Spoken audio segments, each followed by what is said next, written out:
welcome to today's Health Talk with Dr. Jelen and Dr. Ivan. And today we're talking about concierge medicine and how it's different from traditional medical practice. So, Dr. Jelen, how does being a concierge doctor allow for you to create a more personal relationship with your patients? The biggest thing is the time that I get to spend with my patients. Typically, in a regular practice, you have 2,000-3,000 patients, and so doctors are seeing 18 to 20 patients a day or more, and they're rushing in and out of the room, but my patient load is much less. And so I have, 30 to 1 hour appointment time, so I get to really sit down and delve into the problems with my patients and build that strong relationship and trust. Oh, that's great.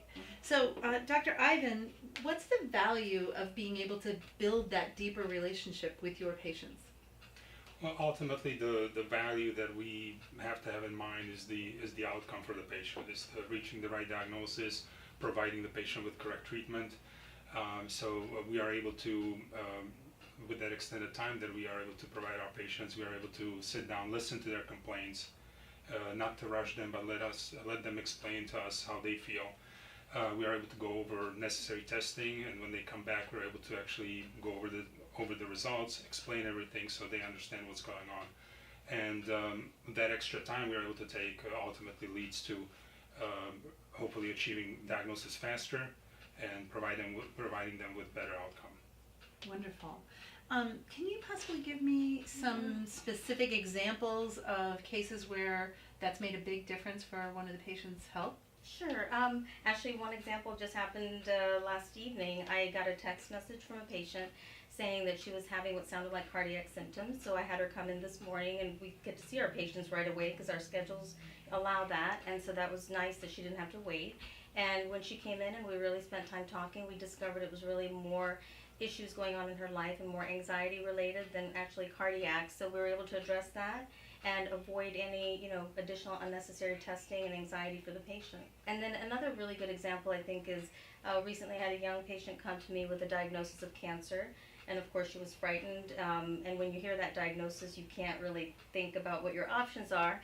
And so when we really got time to sit down and talk about it, we thought about sending her over to Moffitt for a second opinion, and she did talk to the doctors in Fort Myers, but ultimately decided to go to Moffitt.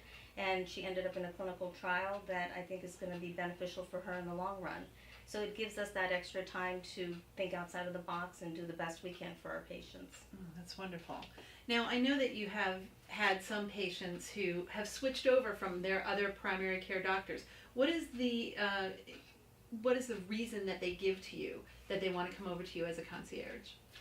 The main reason is where they feel that they were not explained or they did not understand what was happening. They felt that their problems were not addressed fully by the physician they saw prior to coming to us.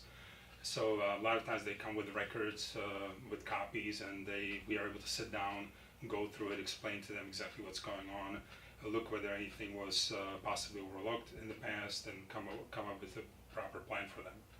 Great. But probably the communication and the lack of understanding is many times what drives patients to come to us.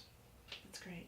So what's really the next step that if someone is actually interested in finding out more about being with a concierge doctor, what's their next step that they need to take? Well, I think, the most important thing is really for people to meet us and to come in for a complimentary consult, sit down and talk to us, and so that we know what, their expectations are and what we can offer to see if it's a good fit. And oftentimes just meeting the doctor helps them to make that decision.